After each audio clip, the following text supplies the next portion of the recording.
સમાચાર સવારમાં આપનું સ્વાગત છે। તાજના તાજા અને મહત્વપૂર્ણ સમાચારો પર એક નજર કરીએ તે પહેલા ચેનલને સબસ્ક્રાઇબ કરી લો।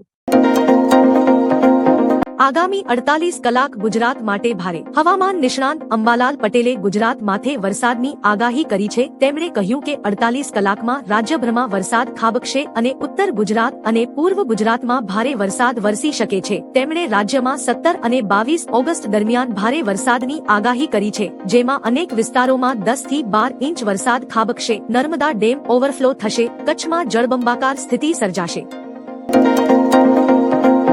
દાહોદ અને તાપીમાં ધીમી ધારે વરસાદ શરૂ। દાહોદ પંથકના વાતાવરણમાં પલટો આવ્યો હતો। જિલ્લાના વિવિધ વિસ્તારોમાં ધીમી ધારે વરસાદ શરૂ થયો છે।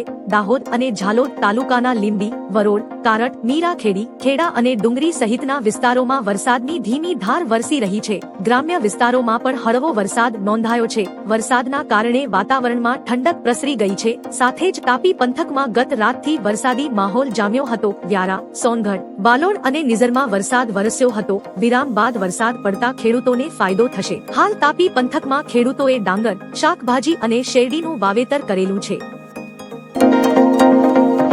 સીએમનો આદેશ, એક પણ ખેડૂત ખાતરથી વંચિત ના રહે। ગુજરાતમાં ખાતરની અછતને કારણે સર્જાયેલી સમસ્યા મુદ્દે મુખ્યમંત્રી ભૂપેન્દ્ર પટેલે કેબિનેટ બેઠકમાં કડક વલણ અપનાવ્યું છે। તેમણે મંત્રીઓ અને અધિકારીઓને સ્પષ્ટ આદેશ આપતા કહ્યું કે એક પણ ખેડૂત ખાતરથી વંચિત ન રહે। મુખ્યમંત્રીએ ખાતરનો પૂરતો જથ્થો ખેડૂતો સુધી સમયસર પહોંચાડવા માટે એક સપ્તાહનું અલ્ટિમેટમ આપ્યું છે। આ નિર્ણયથી ખાતરની કાળાબજારી અને હેરાફેરી અટકશે તેવી આશા છે। જન્માષ્ટમી પર જીએસઆરટીસી દોડાવશે 1200 એક્સ્ટ્રા બસો।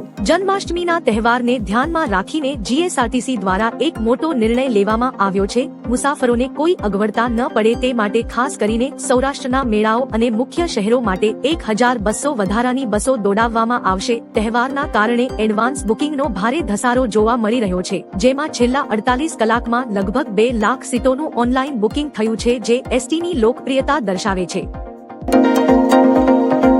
હવામાન વિભાગની આગાહી। હવામાન વિભાગની આગાહી અનુસાર રાજ્યમાં 15 ઓગસ્ટથી ભારે વરસાદનો નવો રાઉન્ડ શરૂ થાય તેવી શક્યતા છે। દક્ષિણ ગુજરાત અને પૂર્વ ગુજરાતના વિસ્તારોમાં ભારે વરસાદ થશે।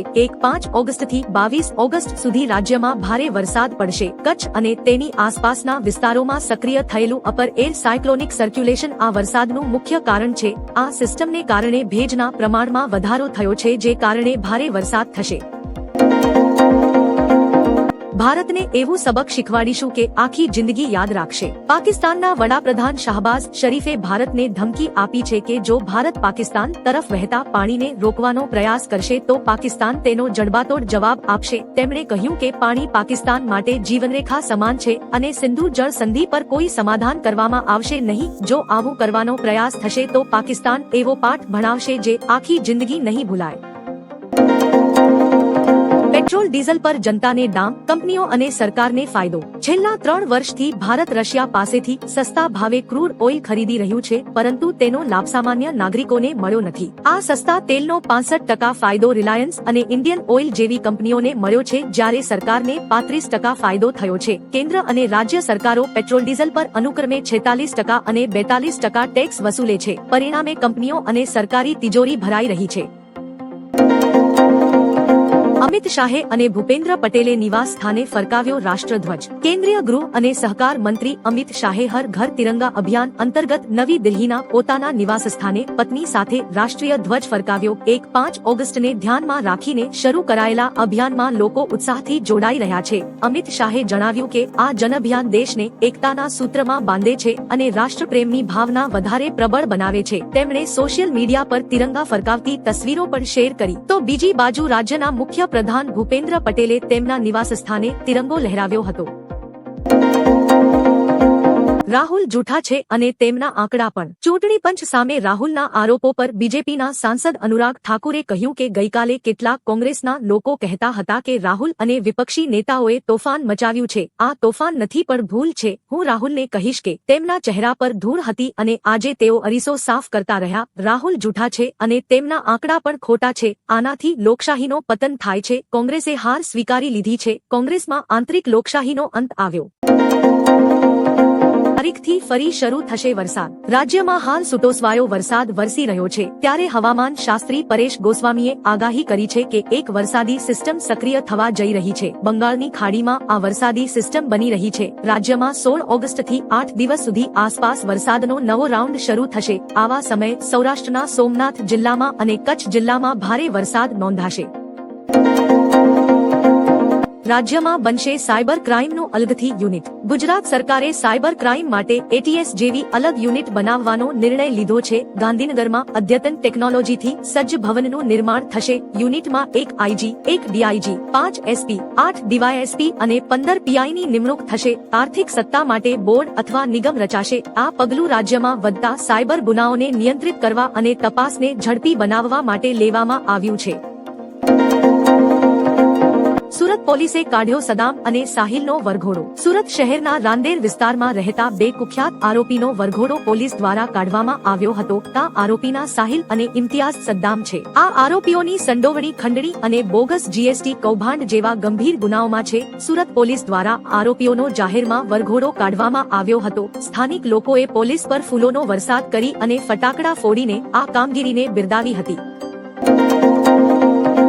55 લાખ રેશન કાર્ડ ધારકોને નોટિસ। રાજ્યમાં 55 લાખ રેશન કાર્ડ ધારકોની મિલકતોની વિગતો સામે આવતા નોટિસ આપવામાં આવી છે। વાત એમ છે કે 55 લાખ જેટલા રેશન કાર્ડ ધારકો ઇન્કમટેક્સની મર્યાદા બહાર હોવા છતાં રેશન કાર્ડ પર અનાજ લેતા હતા। રેશન કાર્ડ ધારકોને 2 નોટિસ આપવામાં આવશે। પ્રથમ નોટિસ બાદ જવાબ માટે બીજી તક અપાશે। બીજી નોટિસમાં જવાબ રજૂ ના થાય તો કાર્ડ કન્વર્ટ થશે। અંતિમ જવાબ બાદ સમીક્ષા કરી નિર્ણય લેવાશે।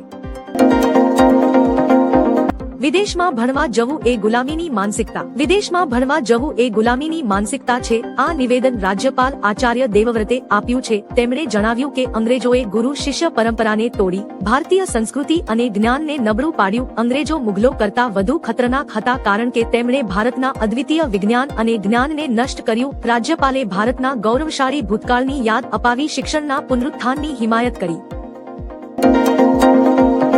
રાહુલ ગાંધીએ કહ્યું પિક્ચર અભી બાકી હૈ। મત ચોરી મામલે હાલ રાજકારણમાં ગરમાવો જોવા મળી રહ્યો છે। ત્યારે રાહુલ ગાંધીએ આ મુદ્દે જણાવ્યું હતું કે અમે બંધારણનું રક્ષણ કરી રહ્યા છીએ। એક વ્યક્તિ એક મત લાગુ કરવાની જવાબદારી ચૂંટણી પંચની છે। અમે બંધારણનું રક્ષણ કરી રહ્યા છીએ અને કરતા રહીશું। આ 124 વર્ષના મિન્તા દેવીનો એક કિસ્સો છે। આવા ઘણા કિસ્સાઓ છે। પિક્ચર અભી બાકી હૈ। રાહુલ ગાંધીના નિવેદન વિશે તમારું શું કહેવું છે કોમેન્ટમાં જણાવો।